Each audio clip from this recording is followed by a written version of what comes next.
사실은 제가 중학교 때 축구를 12명 중에서 사실 12번째 선수였어요. 그래도 어릴 때부터 좀 포기하지 않는 근성 같은 게 좀 있었던 것 같아요. 그게 그렇게 어릴 때부터 두각을 나타내는 선수는 아니었지만 그래도 오랫동안 선수 생활을 할 수 있었던 그 원동력이었던 것 같습니다.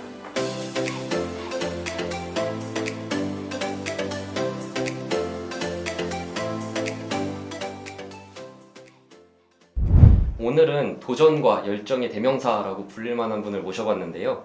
태국 프로리그에서 5년간 100경기 넘게 출전하신 베테랑 축구선수 출신 조태근님과 인터뷰 나눠보도록 하겠습니다.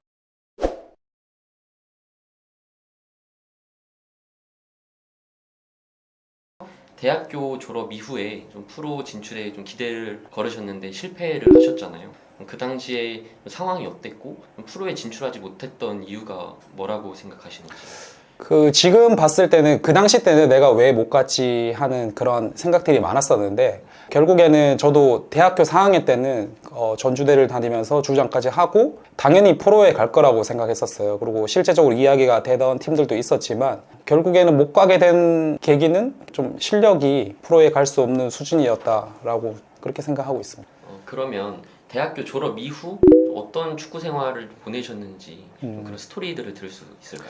오른쪽에 제가 선천적으로 무릎이 안 좋다고 했었잖아요. 그 수술을 좀 하게 됐어요. 근데 그 수술은 그 선수 생명을 걸고 해야 되는 수술이라서 사실은 뭐 의사 선생님뿐만 아니라 주변에 있는 많은 친구 그리고 선생님 모든 분들이 사실 안 될 거라고 생각했었어요. 축구 선수로 재기할 수 없을 거라고 말씀하셨는데 저는 꼭 한 번은 뛰고 싶었어요. 이거를 못 넘어서면 진짜 다른 것도 아무것도 할 수 없다는 생각에 정말 가방 하나를 가지고 그 가방에 나는 돌아오지 않겠다는 생각으로 다 챙겨서 가방 하나 그냥 들고 태국을 갔어요. 그러고서 테스트를 보고 이제 차이나시라는 팀에 가게 돼서 이제 어떻게 보면 첫 번째 프로 생활을 그 태국에서 29살 때 시작하게 된 거죠. 네. 중요한 순간마다 부상을 많이 당하셨다고 들었는데 얼마나 많이 좀 부상을 당하신 거? 부상으로 따지면 셀 수 없이 많고요. 크게 수술한 것들은 총 7번 정도 수술을 했었고 특히 다리 쪽에 수술 자국은 한 50cm 정도가 있는 것 같습니다. 선수들의 부상을 관리 예방하는 IT 기업인 풀코에서 일을 하셨잖아요. 어린 선수들과 프로 선수들이 부상을 대하는 자세에서 좀 다른 점이 있나요? 우선은 프로 선수들은 본인만의 어떤 방법들이 있어요. 어떤 부상이 왔을 때 몸 관리를 어떻게 해야 되고 뭐 어떤 치료를 해야 되고 이런 거 있지만 어릴 때는 사실 그런 방법들을 잘 모르기 때문에 그런 방법들을 조금씩 찾아가는 게 좀 중요하다고 생각하고 그래서 가장 중요한 게 본인만의 어떤 루틴들을 잘 만들어야 돼요. 근데 루틴이라는 거는 이 선수가 하는 루틴이랑 내가 생각하는 루틴이랑 또 다른 거예요. 그래서 본인만의 루틴들을 자꾸 시도해보고 그 시도는 우리가 말하는 중학교, 고등학교 때 미리 만들어야지 또 프로 선수가 돼도 이런 것들을 잘 유지할 수가 있어요. 근데 프로 선수가 돼서 그냥 이걸 하겠다가 아니고 어릴 때부터 잠은 몇 시에 자고 몇 시간 자고 어떤 선수는 잠을 뭐 8시간 자도 충분한 선수가 있고 어떤 선수는 뭐 10시간 이상 자야 되는 선수가 있고 다 틀리기 때문에 이런 것들을 자꾸 시도해보면서 만들어가는 게 가장 중요하다고 생각하고 그래서 이 지점에서 프로 선수랑 그리고 우리 지금 청소년 선수들이랑 좀 다르다고 저는 생각합니다. 축구를 하다 보면 많은 선수들이 부상을 당할 수밖에 없잖아요. 어떤 선수들은 부상으로 그만두기도 하고 아니면 그거를 극복하고 이겨내는 선수들도 있는데 큰 부상을 당했을 때 선수들이 어떤 의사 결정을 내리는 게 좀 좋다고 생각하세요? 사실 이 부분에 대해서는 좀 조심스럽긴 한데 과거에는 운동을 정말 많이 했어요. 예를 들어서 새벽, 오전, 오후, 저녁 또 저 같은 경우에는 더 열심히 해보겠다고 12시에 또 운동을 나갔어요. 그리고 땀이 난 채로 그냥 숙소에 들어와서 또 자고 그냥 일어나고 어릴 때는 그게 잘하는 줄 알았어요. 그렇게 하면 실력이 더 많이 느는 줄 알았었는데 결과론적으로는 그게 더 부상을 촉진시키고 좀 안 좋았던 것 같아요. 그래서 선수들이 적절하게 훈련도 하고 또 휴식도 하는 방법들을 어릴 때부터 좀 배워야 된다고 생각하고요. 결국에는 훈련을 할 때 좀 몰입할 수 있어야 된다고 생각하거든요. 양이 많은 게 아니라 질을 계속 높일 수 있고 또 멘탈적인 거를 또 따지면 훈련을 많이 하는 게 정신력이 좋은 게 아니고 내가 몸 상태가 좀 안 좋거나 훈련을 쉬어야 될 때 그것도 참아낼 수 있는 것도 저는 멘탈이라고 생각하거든요. 그런 부분에서 어릴 때부터 잘 배워야 되고 그래서 내가 할 때 하고 또 쉴 때 쉴 수 있는 그런 선수가 될 수 있다고 저는 생각합니다. 부상을 많이 당해보셨잖아요. 이럴 때 다치더라 하는 것들이 있을까요?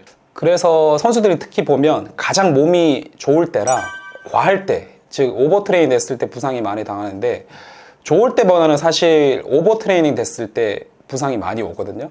그래서 적절하게 좀 쉬어주는 것도 중요하고, 저는 선수들한테도 이야기해요. 요즘 어린 선수들한테도 이야기하는 게 그냥 훈련하고 그냥 누워있고 또 나가고 이런 것보다는 훈련 외 시간들을 좀 잘 활용하라고 좀 이야기하거든요. 뭐 중학생, 고등학생이라도 야외 활동, 뭐 산책 같은 것도 좀 하고, 뭐 고등학생 같은 경우는 카페도 가고 그런 것들을 좀 계속 했으면 좋겠다는 생각이 가장 큽니다. 그래서 생각들을 너무 축구 쪽에 막 몰입하고 하는 것도 중요하지만 그 생각들을 휴식 때는 잘 분산시키는 것도 저는 중요하다고 생각합니다. 오버 트레이닝에 대해서 말씀을 해주셨는데 선수들이 이거를 지금 버티고 해야 될 때인지 아니면 내가 좀 쉬어줘야 될 때인지 그 판단하는 기준을 어떻게 생각을 하면 좋을까요? 그래서 루틴이 중요한데요. 그 선수가 본인만의 루틴을 어릴 때부터 만들어야 돼요. 그래서 훈련 전에 난 뭘 하고 훈련 때 몸이 어떻게 안 좋으면 내가 어떤 걸 해야 되고 이런 것들을 스스로 만들어 가야 된다고 생각해요. 그래서 축구를 오래 하는 그런 선수들 봤을 때 어릴 때부터 본인만의 루틴을 잘 지켜가요. 그래서 그 루틴이 가장 중요하다고 말하고 싶어요. 그게 루틴이라는 게 막 엄청 거창하고 이런 게 아니고 내가 언제 자야 되고 언제 뭘 먹어야 되고 언제 쉬어야 되고 이런 것들을 루틴대로 잘 수행하게 되면 저는 지속성이 더 올라간다고 생각하고 있습니다. 29살에 태국 프로축구리그에 도전하시기까지 계속 이제 어려운 시간들이 있었잖아요. 근데 그때 포기하지 않고 내가 계속 축구 선수를 해야겠다라고 마음먹으신 이유나 어떤 동기부여들이 있었는지. 사실은 개인적인 거지만 제가 대학교 말미에 저희 아버지가 많이 편찮으셔가지고 행사를 오가는 그런 상황이 좀 있었어요. 근데 아버지가 병원에 계시면서 한 번만 뛰는 거를 보고 싶다고 말씀하셨거든요.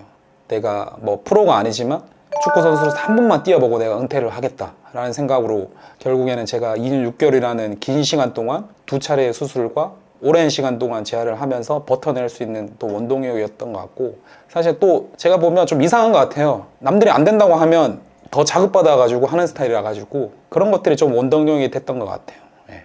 은퇴를 하시고 그 다음 진로를 찾아가는데 어떤 과정들이 있었나요? 이미 저는 지도자에 대한 생각이 없었고, 그러면 내가 지금 뭘 할 수 있지? 라는 생각을 했을 때 우연찮게 그때 은퇴 선수 교육이라는 걸 했었어요. K리그에서. 그때 제가 좀 신청을 하면서 그런 축구 산업에 대해서 조금 눈을 뜨게 되었고 또 여러 진로들을 조금 알게 되었었어요. 그래서 은퇴를 딱 하고 뭐를 계획하고 했다기보다는 내가 지금 뭘 할 수 있을지에 대한 것들을 고민을 했었고, 그걸 계기로 에이전트 업무와 축구 클럽을 대구에 만들어서 그 운영을 좀 했었습니다. 네.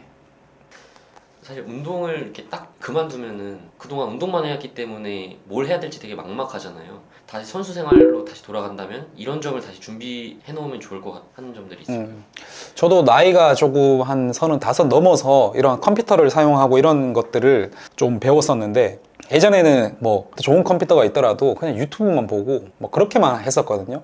근데 선수를 하면서도 그 컴퓨터를 좀 기본적으로 사용하는 것들, 뭐 엑셀이라든가 아니면 뭐 어떤 구글 통해서 뭐 많은 것들을 할 수 있어요. 그런 것들을 좀 습득을 어릴 때부터도 할 수 있거든요. 너무 높은 레벨의 것들이 아니라 그 작은 것부터 그냥 일단 시작하는 게 저는 중요하다고 생각해요. 그 영어도 마찬가지예요. 영어도 보면 영어 하려면 어떻게 해야 돼요? 막 물어보거든요. 그러면 그냥 일단 시작하라고 하거든요. 어떤 책이든 그냥 가벼운 거 사가서 계속 하는 게 중요한 거예요. 근데 뭐 어떻게 해야 돼요? 어떤 방법으로 해야 돼요? 그냥 정답만 가르쳐 주기를 원하는데 답은 거기에 없는 것 같아요. 그냥 일단은 조금씩이라도 작은 시간이라도 계속 수행할 수 있도록. 그래서 저는 영어랑 컴퓨터 쓰는 것들을 꼭 선수할 때 조금씩이라도 꼭 배웠으면 하는 바람이 가장 큽니다.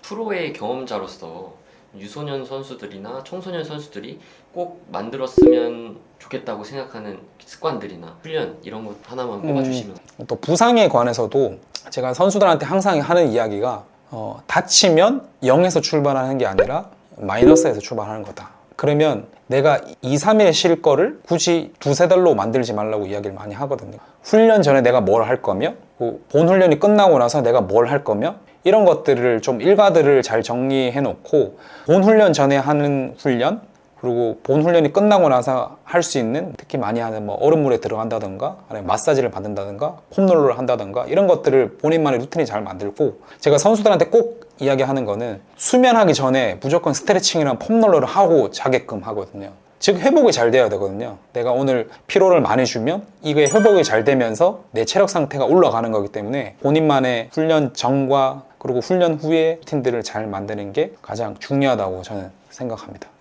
그럼 마지막으로 프로 선수를 목표로 하는 선수들에게 조언 한마디 해주시면 좋을 것 같습니다. 프로 선수를 목표로 하는 사람들은 다 똑같은 것 같아요. 우리가 축구를 하게 되면 다 프로 선수가 되고 싶고 국가대표 선수가 되고 싶을 거예요. 그렇지만 우리가 그 과정을 가기 위해서 분명히 다 고비들이 올 거예요. 고비들이 오는데 이런 것들을 우리가 어떻게 잘 지혜롭고 슬기롭게 잘 넘을 수 있을지 좀 생각해 보면 좋을 것 같고, 그 선수들한테 가장 큰 적은 즉 부상이에요. 부상도 두 가지가 있는 것 같아요. 피할 수 있는 부상과 피할 수 없는 부상이 있어요. 피할 수 있는 부상은 피하자. 우리가 스스로 관리를 잘 하면서. 그래서 부상만 크게 안 당해도 선수로서 성공할 수 있는 확률이 한 7배 정도 높대요. 그래서 이렇게 큰 부상을 당하지 않도록 사전에 좀 잘 예방하고, 그 예방하는 차원에서 내가 어떤 것들을 해야 되는지 그런 것들을 잘 만들어가면 분명히 다 좋은 프로 선수가 될 수 있고 좋은 결과를 낼 수 있을 거라고 저는 확신하고 있습니다. 오늘 조태근님과 정말 좋은 얘기 많이 나눠봤고요. 저희는 다음번에 좀 더 좋은 컨텐츠로 찾아뵙도록 하겠습니다.